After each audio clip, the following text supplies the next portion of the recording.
And in today's episode, among other things, you'll see 2026, the year when Elon Musk wants to implant his brain chips into humans' brains on an industrial scale.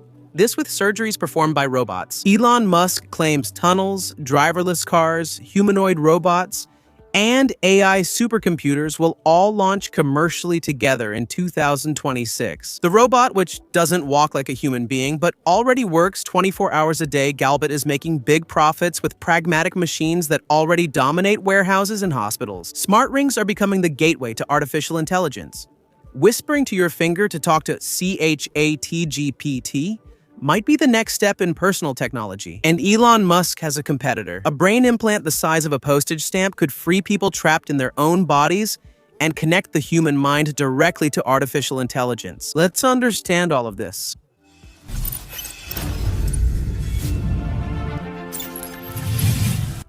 Hello viewers, I'm Carlos Alves, and you're watching Incredible Reality.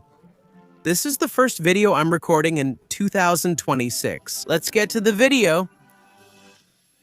While many people still imagine humanoid robots walking like humans, a company that's not very well known to the general public is betting on something more pragmatic and much more profitable. They say Galaxy General Robots, or Galbot, mainly makes the G1 a mobile manipulator with a humanoid torso, 2 articulated arms, and a wheeled base. It wasn't created to look exactly like a human, but to work like one. The G1. It runs 24/7 in warehouses, managing inventory, restocking, picking, and packaging. In healthcare, it already helps hospitals and pharmacies, patient rooms, and guidance systems. Galbit combines large volumes of simulated synthetic data with real data collected in the workplace. This allows its embedded artificial intelligence models to learn and quickly adapt better and be continuously updated. The company says it controls the whole technology stack internally, from data and models to software and the physical robot. The Chinese startup says it has thousands of orders and is already partnering with major companies like KTL, Bosch, Toyota, and Hyundai. In addition, it launched the Galbit store, a fully autonomous retail concept operated by its own robots, which is already active in more than 30 Chinese cities. All of this points to a clear change in the sector. Rather than relying on costly, complex, and unstable, fully humanoid robots, many companies are turning to semi-humanoid mobile manipulators. They deliver much of that practical utility, with much more stability and at a lower cost. Using wheeled robots is a good option until we develop legs as advanced as those on other robots. They're even doing somersaults, backflips, kicks, spinning in the air, and everything else a robot like that can do, right? And what if, instead of reacting to risks and contamination, cities could prevent pollution before it even becomes visible in Singapore? And also in the United Arab Emirates. That idea is no longer just a theory and is already starting to navigate through the water on its own. The South Korean company Akapais has announced the global expansion of its autonomous robotic systems for water quality management. The concept is simple, but executing it is complex.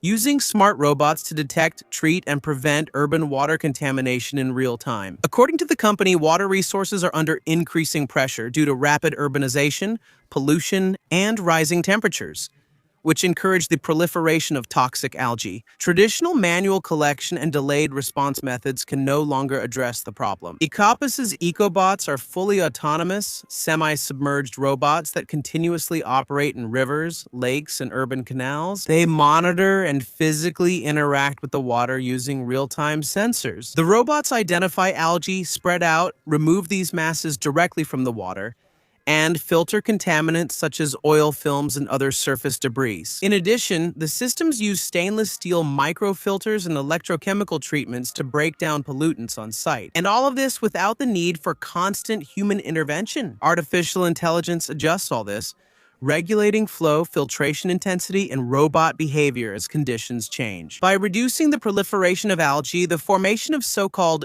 dead zones is prevented. Areas with severe oxygen drops suffocate fish and release toxins, making water unsafe for drinking, tourism, or fishing. The tests in Singapore and the United Arab Emirates are not a coincidence. Singapore is a global reference in water management, urban planning, and smart cities, while the United Arab Emirates faces extreme water scarcity and high temperatures, a scenario that is perfect for testing the limits of technology.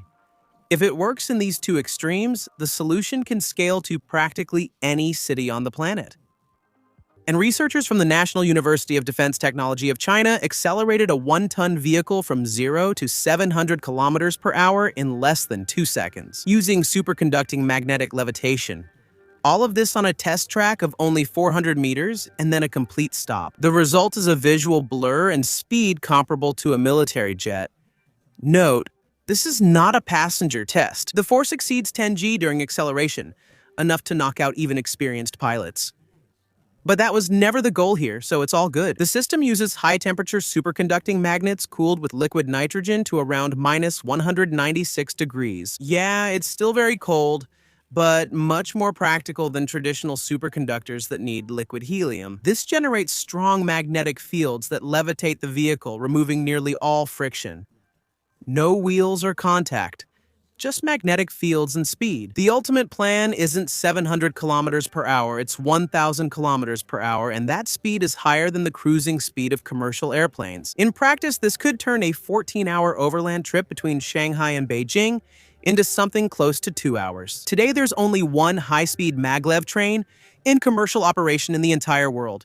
And it's right in China, in Shanghai. The maglev connects the airport to the city's center at over 430 kilometers per hour. While here in the West, we're debating whether or how in China, the guys seem to operate in the opposite way to us. Build first, adjust later. That philosophical difference is purely political. It determines who gets to that long-awaited future first. Okay, let's think for a moment then. What if, instead of taking your phone out of your pocket, you simply whispered an idea to your finger?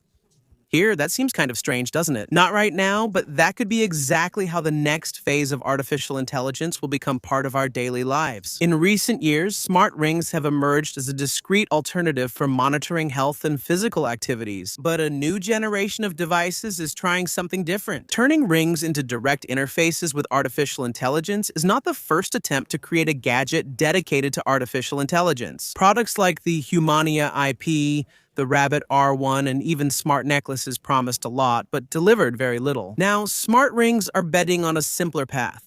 Quick, silent, and almost invisible access to artificial intelligence. Devices like the Pinball Index, Stream Ring, and Easy Pran Ring work exactly essentially as ultra-compact microphones. You speak softly, barely noticeable, and they catch ideas, reminders, questions, or commands. The Pinball Index records brief voice notes and converts them to text with an offline AI model focused on privacy. The Stream Ring goes even further, allowing you to talk to a chatbot that responds in quotes, with an inner voice, partially based on your own voice. The Easy Pran Ring promises something even more direct, talking to ChatGPT using no buttons and no activation words. You just bring the ring close to your mouth and speak. After more than 3 years living with chatbots like ChatGPT and other assistants, many people have already gotten used to thinking, in quotes, in dialogues with artificial intelligence. For this audience, which I include myself in, devices that allow you to capture thoughts the moment they arise might seem very natural to us. It's the same reason why smartwatches have become useful for quick reminders. Less friction, less interruption. This is yet another way to constantly feed your personal artificial intelligence with the existing context. And now pause for a moment and imagine being trapped inside your own body. Of course, if you don't have any physical limitations, otherwise you already know what I'm going to talk about. That's it. Unable to speak, move, or even see. And all of this while your mind remains intact. For millions with stroke, seizures, amyotrophic lateral sclerosis, or blindness, this is reality, not a metaphor. Now pay attention. Researchers say they've created something that could finally open this cell directly to an artificial intelligence. Columbia University scientists, collaborating with Stanford's Enigma project, have developed a brain-computer interface. BISC is a wireless, ultra-thin brain implant about the size of a postage stamp. According to engineer Ken Shepard, one of the project leaders, the biggest problem with current interfaces is simple. They are too big, too invasive, and too limited to truly free the patient trapped in their own body. According to him, BISC solves all of this by using the same logic that turned giant computers into smartphones. Semiconductors. The implant is made with a single silicon chip, only 50 micrometers thick. Thinner than a human hair, it can bend and stick to the brain's surface without piercing it. It has over 65,000 electrodes and thousands of recording and stimulation channels, all on one chip without wires or internal batteries. It crosses brain tissue, reducing inflammation and signal loss over time. The most impressive part, at least for me, is that BISC, that very thin chip there, connects the brain to computers, which use artificial intelligence to decode thoughts, intentions, movements, and mental states almost instantly. For researchers, this extends well beyond treating neurological diseases. This technology can transform how we interact with machines, robots, computers, and intelligent systems. We won't use keyboards, screens, or voice, just intention. Since brain implants often remind us of Elon Musk, pay close attention to this next interesting segment. 2026 could mark a moment when brain-computer interfaces stop being science fiction or laboratory experiments and become part of medicine, and maybe of the future of humanity itself. Elon Musk's goal for his Neuralink is to make implanting a chip in the brain stop being just a rare experiment and become an almost industrial procedure. The billionaire plans to start this path in 2026, he says. In a recent post on platform X, Musk said Neuralink will begin mass-producing its brain implants and fully automate the surgical process. In other words, no human surgeons touching the patient's brain. Only robots will do this job. His goal is to lower risks, boost precision, and expand access. The brain-computer interface technology Neuralink develops brain implants capable of directly connecting our brain to computers. With an initial focus on patients with severe paralysis or spinal cord injuries, the promise is to restore autonomy through thought. The company's initial patients have already seen clear results. They controlled video games, browsed the internet, posted on social media, and moved a laptop cursor using only brain signals. No physical movement needed. Neuralink started human clinical trials in 2024. In September, the company confirmed that 12 people with severe paralysis have received the implant and are using it to control digital tools and physical devices. All of this is achieved mentally using automated surgeries, mass production, and advanced implants. Neuralink makes it clear that it's not just thinking about specific medical treatments, but about a new cognitive infrastructure, one in which the brain, machines, and software start to operate as a single system. The expansion isn't just technical, but also financial, obviously. In June, Neuralink raised $650 million in a new investment round, boosting investor confidence in the technology's potential. This move is part of a much broader plan by Elon Musk, which involves major bets on artificial intelligence, space exploration, transportation, and cognitive technologies. Of course, as we know, and that brings us to this next story here. And what if several of the bold Elon Musk's bets stopped being just promises, as has been the case for a long time, and started operating all at once, according to Elon Musk himself? 2026 may be a turning point for urban transportation, as Deborah and company and Elon Musk's company plan to open the first section of the Nashville Loop. The underground tunnel system will connect downtown to the convention center and Nashville International Airport in just 8 minutes, according to Elon Musk. All of this using the company's electric vehicles or others, of course. The proposal aims to remove cars from the surface, cut traffic jams, and provide fast, zero-emission transport. At the same time, Tesla is preparing for a significant expansion. The company plans to start mass production of the Cybercab, its fully autonomous vehicle, in 2026. In addition, it also aims to speed up the mass production of the Tesla semi-electric truck and the Optimus Gen 3 humanoid robots. The idea is to bring automation not only to transportation, but also to factories, logistics, and services. The other decisive step is in software. Tesla plans to launch full self-driving in a completely unsupervised mode.